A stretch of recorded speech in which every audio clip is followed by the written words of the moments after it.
You wake to a language that no one alive today can understand. Your mother calls your name from the courtyard below. A child laughs on a nearby rooftop, while the rhythmic scrape of grain being ground against stone echoes through the neighborhood. Every word feels familiar. You answer without thinking. Yet, over 4,000 years later, not a single person on earth will understand what you just said.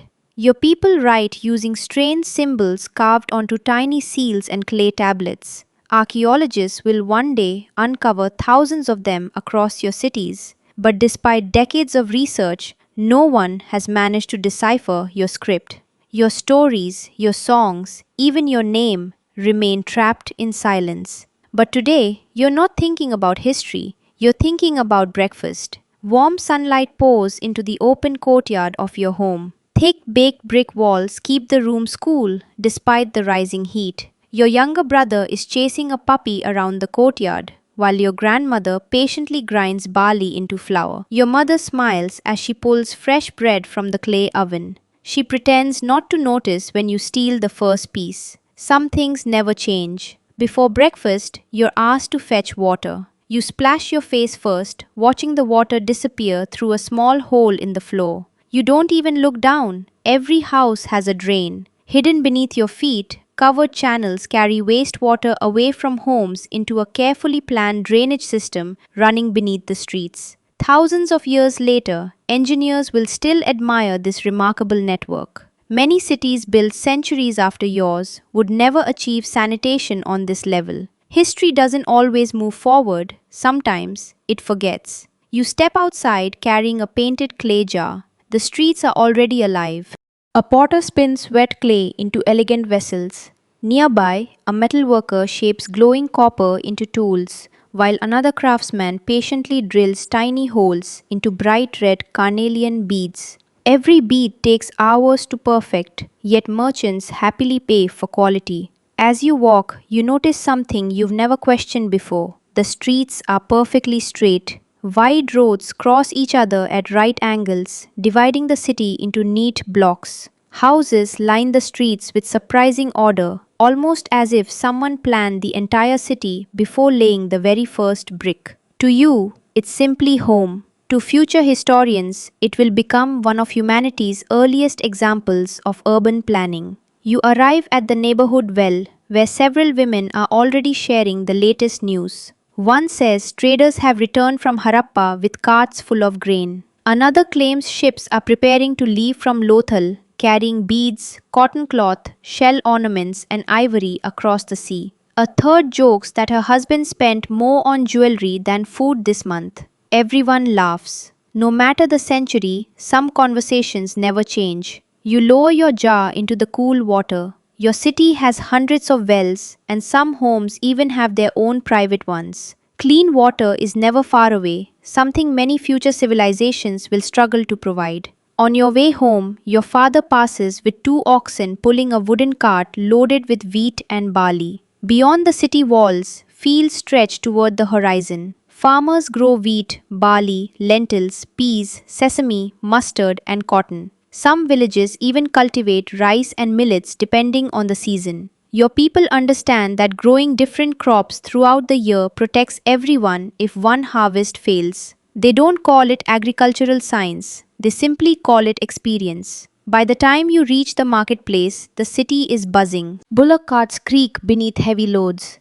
Children chase terracotta toys shaped like animals. The air smells of fresh bread, roasted sesame, incense, hot metal, and wet clay. This is where the world comes together. Merchants carefully weigh grain using standardized stone weights, ensuring every trade is fair. Jewelers display necklaces of gold, lapis lazuli, shell, and polished carnelian. Cotton cloth hangs from wooden stalls, fluttering gently in the breeze. Long before much of the world discovered cotton, your people had already mastered weaving it into fine textiles. Your uncle waves you over. He's preparing goods for a caravan heading toward Lothal, the bustling port city where ships sail across the Arabian Sea. Beyond those waters lies Mesopotamia, where merchants know your homeland by another name, Meluha. To them, it's a mysterious land famous for skilled craftsmen and beautiful goods. As your uncle seals a shipment, he presses a small carved stone into soft clay. It leaves behind the image of a strange, one horned animal and a row of symbols. You glance at it without a second thought. You can read it perfectly. But 4,000 years from now, that tiny seal will become one of archaeology's greatest mysteries. And no one will know that the answer was once as ordinary as reading your own name. The afternoon sun begins to soften as your mother asks you to accompany her to the highest part of the city. Everyone simply calls it the citadel. From here, you can see your entire world. Straight streets stretch toward the horizon. Rows of brick houses stand neatly beside one another, broken only by wells and narrow lanes where children still play. Smoke rises from kitchens, merchants pack away their goods, and somewhere in the distance, a bullock cart slowly makes its way through the city. At the heart of the citadel lies the city's most extraordinary structure, a great brick pool. Wide steps descend into still, clear water, while surrounding rooms buzz with quiet activity. Before entering, people wash themselves carefully. Some whisper prayers, others stand silently, almost respectfully, before stepping into the water. To you, this is simply an important place. Whether it's used for ceremonies, purification, or community gatherings, you never stop to question it. But thousands of years later, archaeologists will. They'll call it the Great Bath, one of the finest engineering achievements of the ancient world. Some believe it was used for religious rituals. Others think it held political or social importance. The truth is, no one knows for certain. That uncertainty follows your civilization everywhere. As evening falls, families gather on their rooftops to escape the day's heat. Someone plays a flute. Children chase each other between houses. Neighbors laugh while sharing bread, lentils, dates, and milk. Looking across the city, something has always seemed unusual.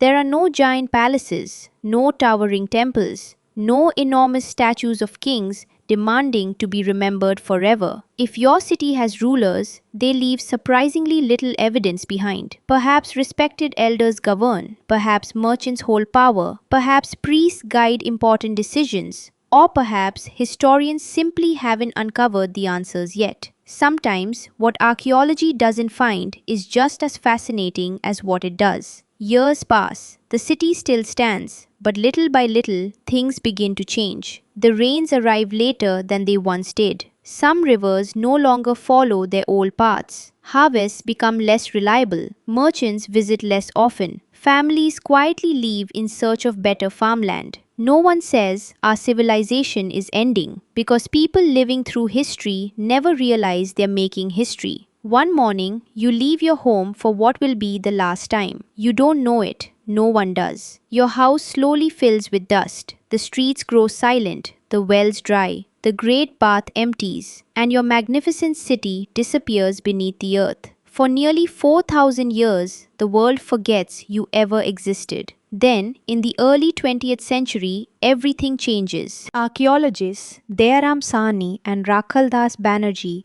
uncovered the ancient cities of Harappa and Mohenjo-Daro.